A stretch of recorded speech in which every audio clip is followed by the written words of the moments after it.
Simulan po natin ang pagdiriwang sa ngalan ng Ama at ng Anak at ng Espiritu Santo. Amen. Ang pagpapala ng ating Panginoong Jesucristo, ang pag-ibig ng Diyos Ama, at ang pakikipagkaisa ng Espiritu Santo naway sumainyong lahat. At sumaiyo rin. Mga kapatid, tayong lahat ay nagkakatipon bilang isang mag-anak ng Diyos sa pagdiriwang ng banal na Eukaristiya. At upang tayo po ay maging karapat-dapat gumanap sa banal na pagdiriwang na ito, alalahanin po natin ang ating mga pagkukulang at nagawang pagkakasala, at buong kababaang loob po tayong humiling ng awa at pagpapatawad mula sa Diyos.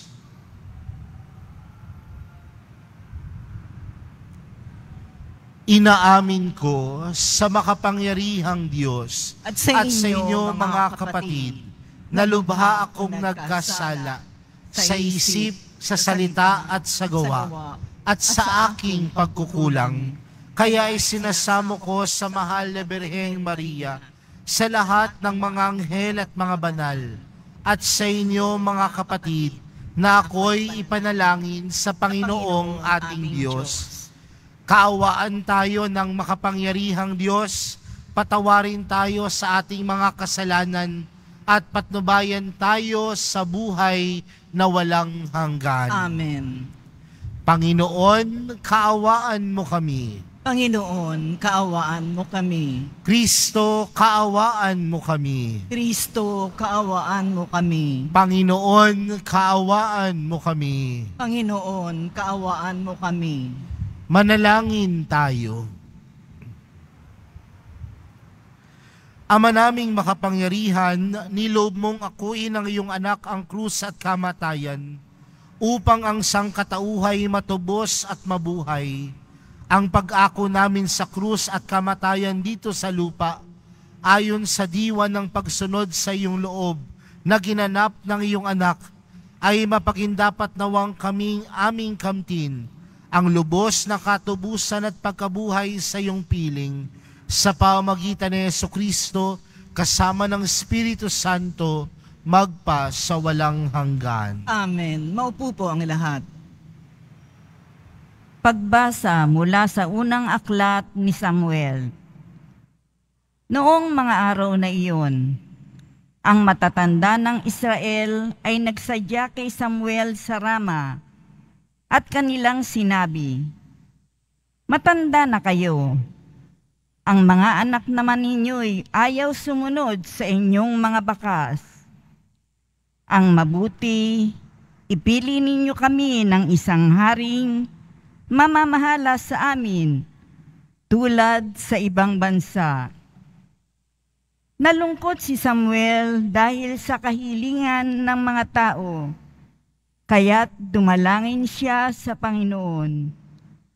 Sinabi naman sa kanya ng Panginoon, "Sundin mong lahat ang sinasabi nila, sapagkat hindi ikaw, kundi ako ang inaayawan nilang mamahala sa kanila."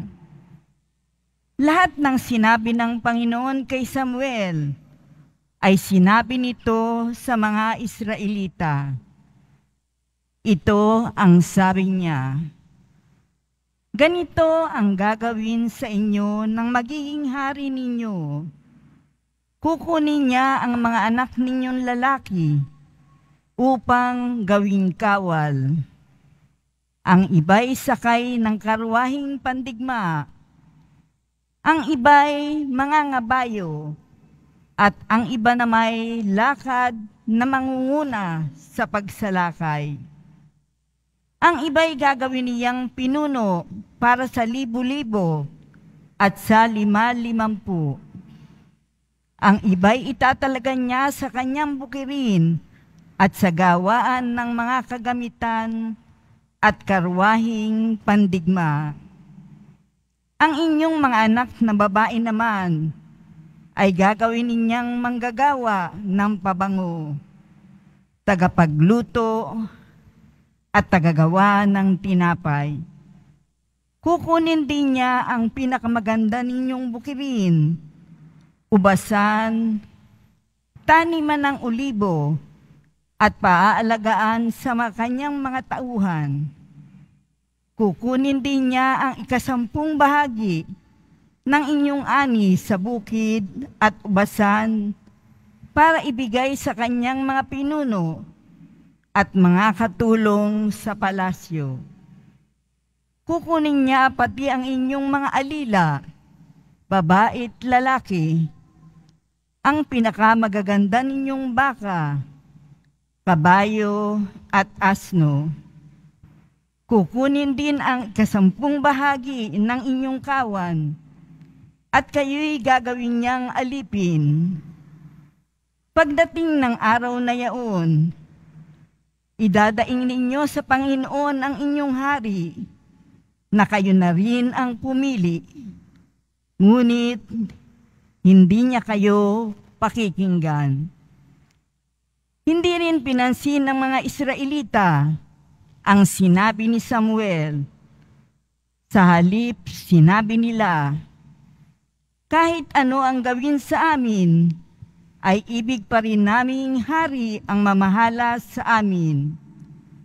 Sa gayon, matutulad kami sa ibang bansa. Pamamahalaan kami ng isang haring magtatanggol sa amin, laban sa mga kaaway. Ang lahat ng ito'y sinabi ni Samuel sa Panginoon. Sinabi naman sa kanya ng Panginoon, sundin mo ang gusto nila. Bigyan mo sila ng hari. Ang salita ng Diyos. Salamat sa Diyos. Pag-ibig mong walang maliw ay lagi kong sasambitin. Pag-ibig mong walang maliw ay lagi kong sasambitin. Mapalad ang taong sa'yo'y sumasamba. Sa pagsamba nila'y inaawitan ka, at sa pag-ibig mo'y namumuhay sila. Sa buong maghapon, ika'y pinupuri, ang katarungan mo'y siyang sinasabi. Pag-ibig mo walang maliw ay lagi kong sasambitin.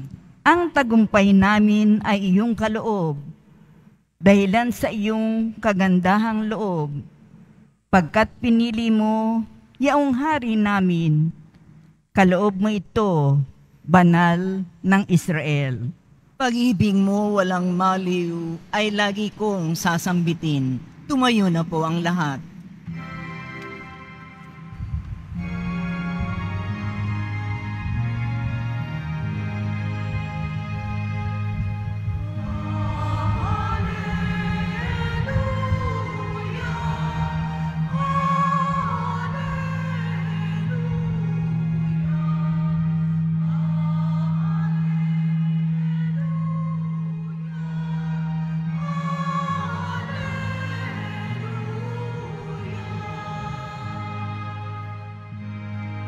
Ito at dumating na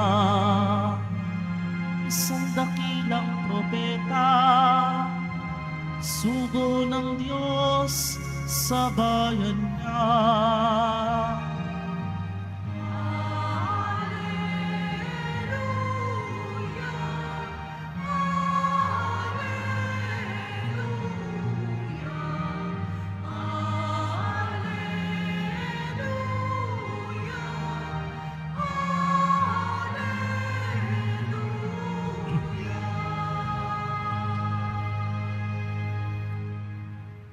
Sumainyo ang Panginoon. At sumaiyo rin. Ang mabuting balita ng Panginoon ayon kay San Marcos. Papuri sa iyo, Panginoon. Noong panahong iyon, bumalik si Jesus sa Capernaum at kumalat ang balitang siya'y nasa kaniyang tahanan. Kaya't nagkatipon ng napakaraming tao. Ano pat wala nang matayuan kahit sa labas ng pintuan. Samantalang nangangaral si Jesus, may idinating na isang paralitikong dala ng 4 na katao. Hindi nila ito mailapit kay Jesus dahil sa dami ng tao, kaya't binakbak nila ang bubong sa tapat niya at inihugos ang paralitikong nakaratay sa kanyang higaan. Nang makita ni Jesus kung gaano kalaki ang kanilang pananalig, sinabi niya sa paralitiko, "Anak, ipinatatawad na ang mga kasalanan mo." May nakaupo roong ilang eskriba na nagsaloob ng ganito, "Bakit nagsasalita ng ganito ang taong ito? Kalapastanganan sa Diyos iyan. Hindi ba't Diyos lamang ang makapagpapatawad ng mga kasalanan?" Talos ni Jesus ang kanilang iniisip, kaya't sinabi niya, "Bakit kayo nagsasaloob ng ganyan? Alin ba ang lalong madali? Ang sabihin sa paralitiko, ipinatatawad na ang mga kasalanan mo, o ang sabihin tumindig ka, dalhin mo ang iyong higaan at lumakad ka? Patutunayan ko sa inyo na dito sa lupa, ang anak ng tao ay may kapangyarihang magpatawad ng mga kasalanan." Sinabi niya sa paralitiko, "Tumindig ka, dalhin mo ang iyong higaan at umuwi ka." Tumindig naman ang paralitiko, binuhat ang kanyang higaan at umalis na nakikita ng lahat. Sila'y parawang nanggigilalas at nagpupuri sa Diyos. "Hindi pa kami nakakita ng ganito," sabi nila. Mga kapatid, ang mabuting balita ng Panginoon. Pinupuri ka namin, Panginoong Hesukristo. Maupo po ang lahat. Magandang gabi po sa inyong lahat. At palakpakan po natin ang ating mahal na pong Jesus Nazareno. Mga kapatid, ang bawat isa sa atin marahil ay may kaibigan. O pwede rin naman nating sabihin na ang bawat isa sa atin ay kaibigan din ng iba. O nakaranas ng maging kaibigan. Pero mga kapatid, kung mapapansin natin sa mundo natin ngayon, dati ho ang kaibigan ay yung pisikal lamang na kaibigan. Minsan may lumapit po sa akin na isang nagsisimba at ang sabi niya sa akin, "Father, alam mo, friend kita." Nagdalawang isip po ako, sabi ko, lahat naman talaga, kaibigan naman talaga natin dapat. Pero sabi ko, saan ko po kayo naging kaibigan? Sabi niya sa akin, "Father, friends tayo. Friend tayo sa Facebook." Di ba ho, minsan ganyan na ho ang turingan natin sa pagkakaibigan. Makausap mo lang, kaibigan mo na. Unang beses lang kayo nagkita, kaibigan mo na. Inad ka lang sa social media, kaibigan mo na. Pero ano po ba mga kapatid, ang isang pagiging tunay na kaibigan?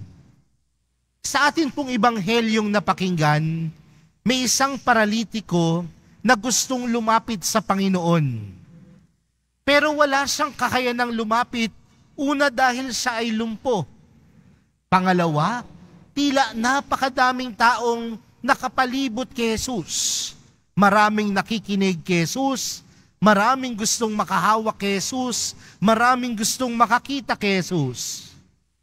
Pero sa ating ibanghelyo, hindi naging hadlang ang mga bagay na ito. Bakit? Dahil ang paralitiko may kaibigan.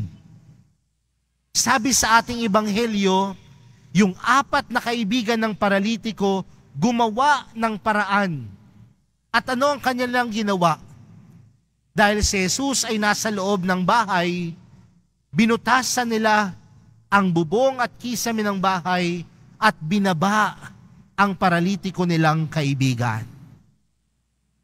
At ano po ang tinutukoy ko dito mga kapatid?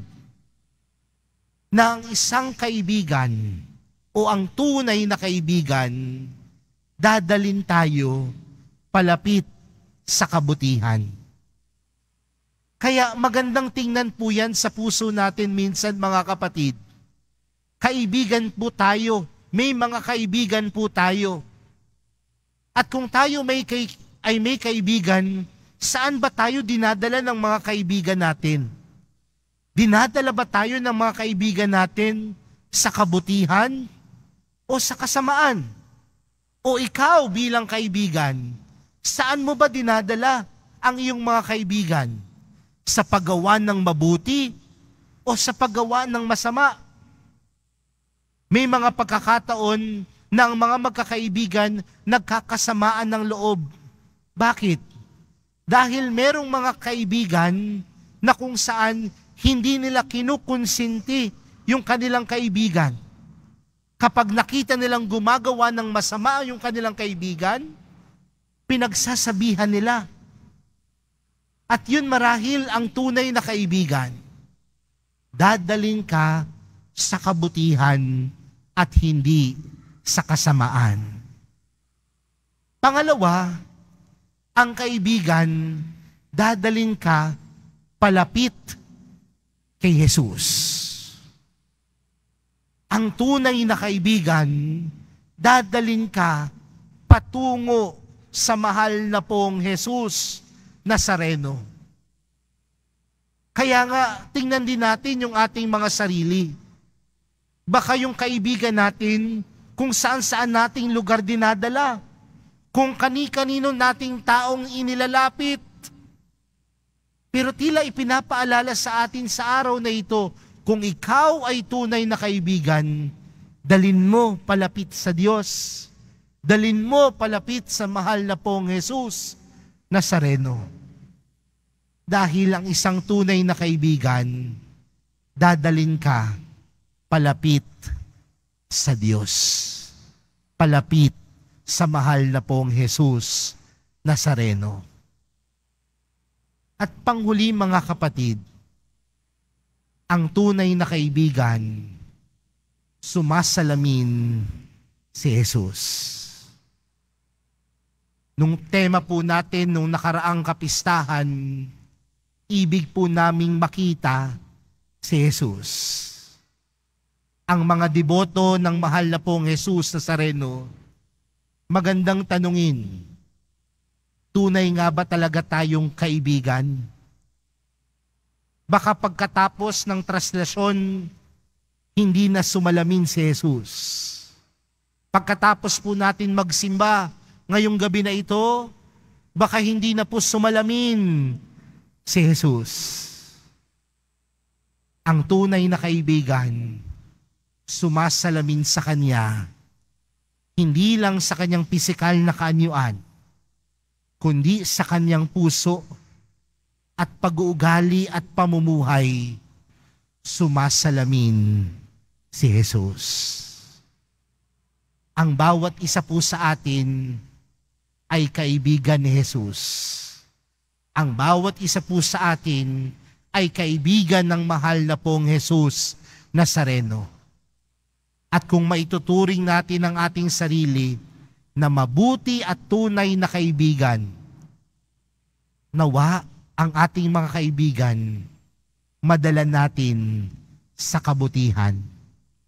Ang ating mga kaibigan madala natin palapit kay Jesus. At tayo bilang isang tunay na kaibigan, sumalamin nawa sa atin ang mukha ni Jesus. Mga kapatid, kung sa tingin po natin wala tayong kaibigan, kung sa tingin po natin wala tayong tunay na kaibigan, pinapaalala din sa atin sa araw na ito na si Jesus ang ating tunay na kaibigan. Siya ang magdadala sa atin sa kabutihan. Siya ang maglalapit sa atin sa Diyos. At siya mismo ang sumasalamin sa pagmamahal, awa, at kabutihan ng Diyos. Mga kapatid, ang mahal na pong Jesus Nazareno, ang ating kaibigan. At kung siya ang ating kaibigan, Nawa sa puso natin, sa buhay natin, maging tunay na kaibigan din tayo para sa iba. Amen. Tumayo po ang lahat.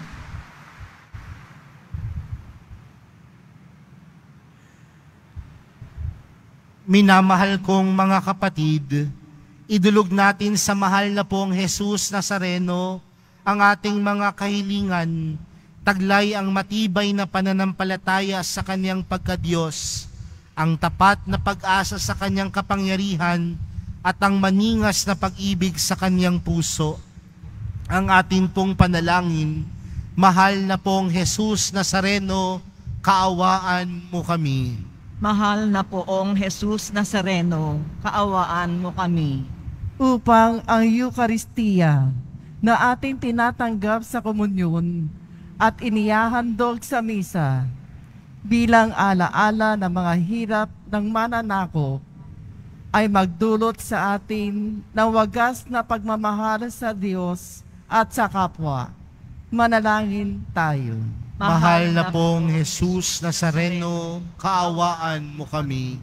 Upang ang panalangin ni Jesus Nazareno sa halamanan ng Getsemani, na dito'y pinawisan siya ng dugo, ay maghasik sa atin ng pagkahilig sa panalangin, na siyang mabisang lunas sa lahat ng karamdaman ng tao. Manalangin tayo. Mahal na poong Jesus Nazareno, Kaawaan mo kami. Upang ang kanyang koronang tinik, damit na purpura at krus ay magpaalala sa atin na ang kanyang mga aral at simulain bilang hari ng sanlibutan ay dapat maghari sa ating isipan, angkan at lipunan. Manalangin tayo. Mahal na pong Jesus Nazareno, kaawaan mo kami. Upang sa bisa ng kanyang pagpapasan ng krus sa mga lansangan sa Jerusalem, ay matuto tayong makiramay at makihati sa mga kahirapan at tiisin ng kapwa. Manalangin tayo. Mahal na pong Jesus Nazareno, kaawaan mo kami. Upang tulungan tayo ng mahal na Birhen, ina ng hapis, na maging tunay na larawan ng kanyang anak sa isip, wika at gawa, nang sa gayon ay makamit ang ating kahilingan sa poong Jesus Nazareno. Manalangin tayo. Mahal na pong Jesus Nazareno, kaawaan mo kami. Sa katahimikan po ng ating mga puso, ilapit po natin sa Diyos ang ating mga pansariling panalangin, gayon din ng ating mga kaibigan na humihiling ng ating mga panalangin, at lahat na nag-alay ng intensyon para sa misang ito.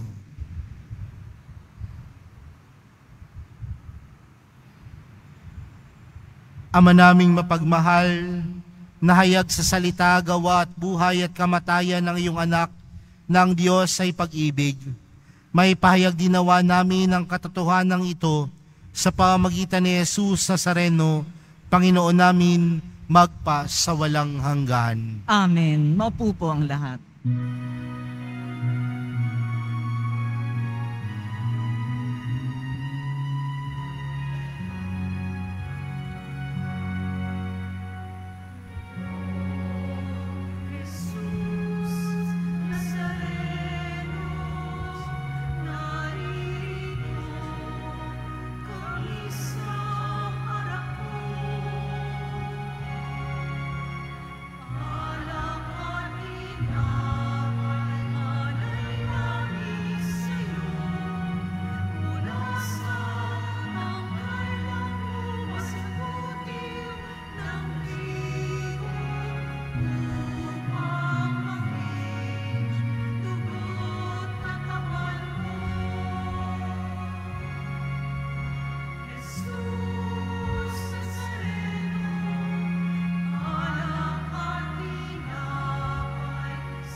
Tumayo po ang lahat. Manalangin po kayo mga kapatid upang ang paghahain natin ay kalugdan ng Diyos amang makapangyarihan. Tanggapin nawa ng Panginoon itong paghahain sa iyong mga kamay sa kapurihan niya at karangalan sa ating kapakinabangan at sa buong sambayanan niyang banal. Ama naming lumikha sa ikapagpapatawad ng mga kasalanan, maganap nawa ang paghahain ito na sa dambana ng krus ay siyang pumawi sa kasalanan ng buong mundo. Sa pamagitan ni Jesucristo, kasama ng Espiritu Santo, magpa sa walang hanggan. Amen. Sumainyo ang Panginoon. At sumaiyo rin. Itaas sa Diyos ang inyong puso at diwa. Tinaas na namin sa Panginoon. Pasalamatan natin ang Panginoong ating Diyos. Rapat na siya ay pasalamatan. Ama naming makapangyarihan, tunay ngang marapat na ikaw ay aming pasalamatan. Iyong ipinasyang sa kahoy na krus, ang sangkatauhay tubusin ni Jesus. Sa punong kahoy, nagkapuwang kamatayan. Sa kahoy na krus, itinanghalang pagkabuhay. Sa punong kahoy na naigang sumuway sa iyo. Sa kahoy na krus, siya'y nadaig ng masunuring anak mo. Kaya kaisa ng mga anghel na nagsisiawit ng papuri sa iyo, nang walang humpay sa kalangitan, kami nagbubunyi sa iyong kadakilaan.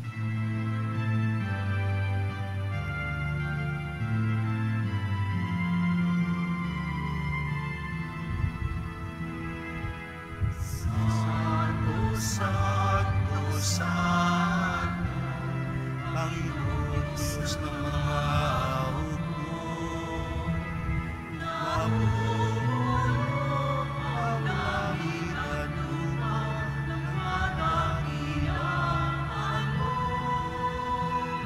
Hosana, Hosana sa kaitaasan, pinagpalang na maririto sa ngalan ng Panginoon. Hosana, Hosana sa kaitaasan. Lumuhod po ang lahat. Ama naming banal, ikaw ang bukal ng tanang kabanalan. Kaya't sa pamagitan ng iyong Espiritu, gawin mong banal ang kaloob na ito upang para sa aming maging katawan at dugo ng aming Panginoong Hesukristo. Bago niya pinagtiis ang kusang loob na maging handog, hinawakan niya ang tinapay, pinasalamatan kaniya. Pinaghati-hati niya iyon, iniabot sa kanyang mga alagad at sinabi, "Tanggapin ninyong lahat ito at kanin. Ito ang aking katawan na ihahandog para sa inyo."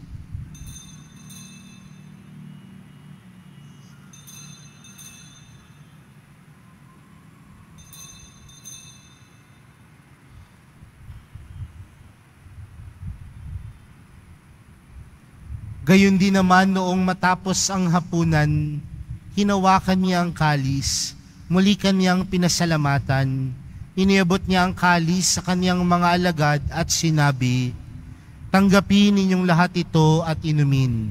Ito ang kalis ng aking dugo, ng bago at walang hanggang tipan, ang aking dugo na ibubuhos para sa inyo at para sa lahat, sa ikapagpapatawad ng mga kasalanan. Gawin niyo ito sa pag-alala sa akin."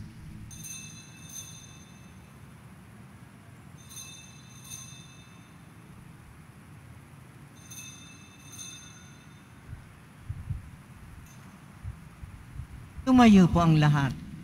Ipagbunyi natin ang misteryo ng pananampalataya. Si Kristo'y namatay, si Kristo'y nabuhay, si Kristo'y babalik sa wakas ng panahon. Ama, ginagawa namin ngayon ang pag-alala sa pagkamatay at muling pagkabuhay ng iyong anak.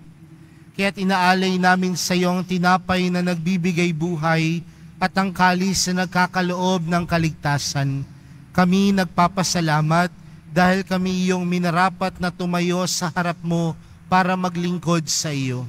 isinasamo namin kaming magsasalo-salo sa katawan at dugo ni Kristo ay mabuklod sa pagkakaisa sa pamamagitan ng Espiritu Santo. Ama, lingapin mo ang iyong simbahang laganap sa buong daigdig.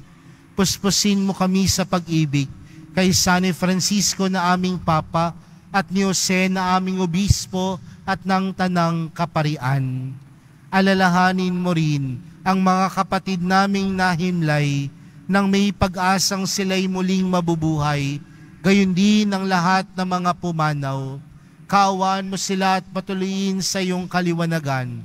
Kaawaan mo at pagindapatin kaming lahat na makasalo sa iyong buhay na walang wakas.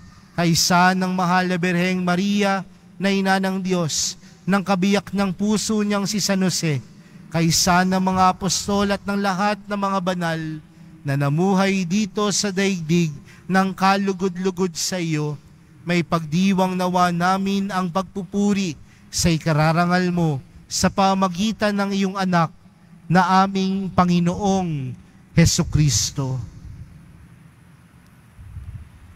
Sa pamagitan ni Kristo, kasama niya at sa Kanya, ang lahat ng parangal at papuri ay sa iyo, Diyos amang makapangyarihan, kasama ng Espiritu Santo, magpa sa walang hanggan.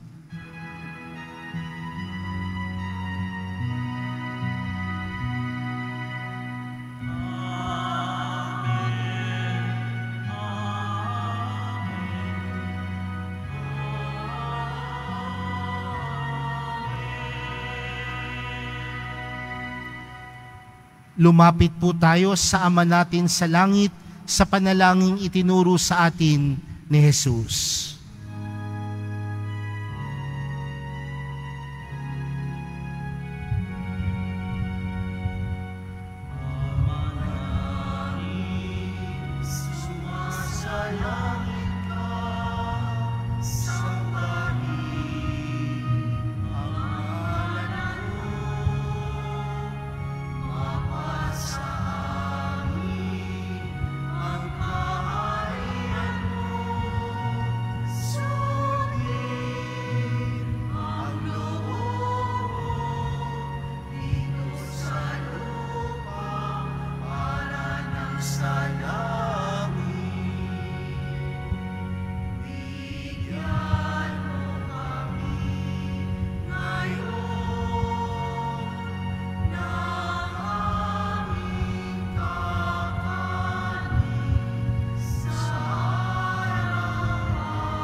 Hinihiling po namin kami adya sa lahat ng masama, pagkalooban ng kapayapaan araw-araw, iligtas sa kasalanan at ilayo sa lahat ng kapahamakan. Samantalang aming pinananabikan ang dakilang araw ng pagpapahayag ng tagapagligtas naming si Jesucristo. Sapagkat iyo ang kaharian at ang kapangyarihan at ang kapurihan magpakailanman. Amen. Panginoong Jesucristo, sinabi mo sa iyong mga apostol, kapayapaan ang iniwan ko sa inyo, ang aking kapayapaan ang ibinibigay ko sa inyo. Tunghayan mo ang aming pananampalataya at huwag ang aming pagkakasala. Pagkalooban mo kami ng kapayapaan at pagkakaisa ayon sa iyong kalooban, kasama ng Espiritu Santo, magpa sa walang hanggan. Amen. Ang kapayapaan ng Panginoon ay laging sumainyo. At sumaiyo rin. Magbigayan po kayo ng kapayapaan sa isa't isa.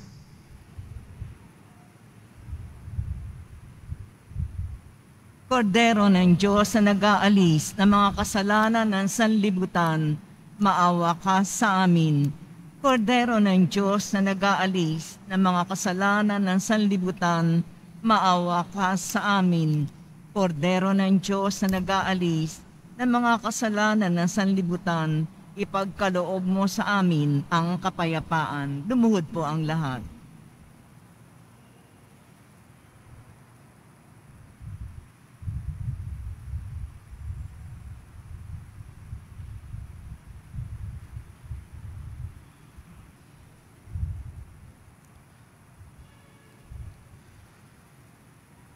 Mga kapatid, narito po si Jesus, ang kordero ng Diyos.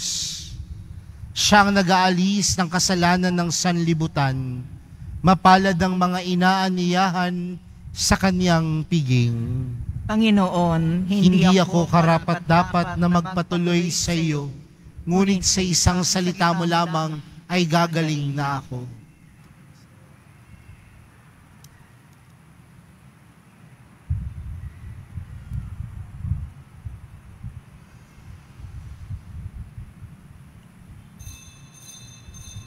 Para sa lahat ng tatanggap ng banal na komunyon, sasagot po tayo ng amen pagkasabi ng pari o ng lay minister ng katawan ni Kristo at isubo agad sa bibig bago umali sa harapan ng pari o lay minister.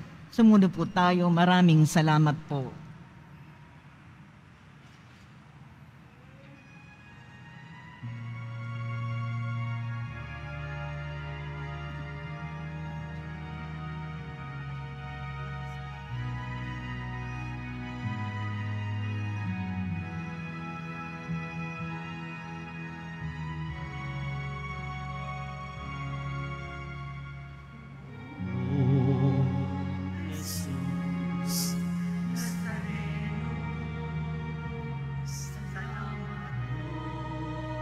sa pag-ibig mo. Ang buhay mo'y inihalay, sa krus ay namatay, upang kami ay mabuhay. O Jesus Nazareno, patawad mo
Announcement. Inihahandog po ng simbahan ng Quiapo ang Nazareno Medallion. Ito po ay nagkakahalaga ng 20 pesos. Mabibili pa rin po ang ating opisyal na imahen ng Jesus Nazareno. Ang large size ay nagkakahalaga ng 2,500 pesos. Ang medium size ay 1,000 pesos at ang small size ay 600 pesos. Ang mga ito ay mabibili lamang sa ating Paris Finance Office. Ang malilikom po na pondo ay gagamitin sa pagsasaayos ng ating Adoration Chapel at Baptistry. Ang oras ng Finance Office ay ang mga sumusunod.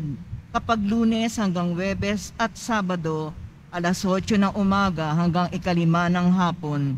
Kapag Biyernes at Linggo, 5 ng umaga hanggang 8 ng gabi. Pagkatapos ng misa, wiwisikan po ang lahat ng banal na tubig. Pinakikiusapan ng lahat na manatili lamang muna sa inyong mga lugar. Tanging sa Quezon Boulevard o sa Plaza San Juan lamang ang labasan ng lahat. Sumunod po tayo. Maraming salamat po sa inyong pagdalaw at pagsisimba sa Basilica Minor at Pambansang Dabana ni Jesus Nazareno. Tumayo po ang lahat. Manalangin po tayo. Panginoong Jesucristo, kaming nagsalo-salo sa banal na pakikinabang ay nakikiusap sa iyo ng mga nasagip ng kahoy na krus na nagbibigay buhay ay iyong ihatid sa pagkabuhay sa kaluwalhatian sapagkat ikaw ang Panginoon magpa sa walang hanggan. Amen. Sumainyo ang Panginoon. At sumaiyo rin. Mahal na pong Jesus Nazareno, inihayag mo sa pamagitan ng krus ang walang maliw na pag-ibig ng Diyos sa sangkatauhan. Pakinggan mo ang kahilingan ng iyong angkan na nagsusumamo sa iyo. Makamtan nawa nila ang iyong katugunan at tanggapin ang kasagutan na may utang na loob na tinatanaw. Basbasan din po ninyo ang mga dala-dala nilang mga imahen at dasalan. Sa pamagitan ng bendisyon na ito, naway maalala nila ang mga pangako nila noon sa binyag, na ikaw ang kanilang ibigin at paglilingkuran bilang Panginoon, magpa sa walang hanggan. Amen. At pagpalain po kayong lahat ng makapangyarihang Diyos, Ama, Anak, at ng Espiritu Santo. Amen. Naialay na po ang misa. Humayo po kayong taglay ang kapayapaan ng Poong Jesus Nazareno. Salamat sa Diyos.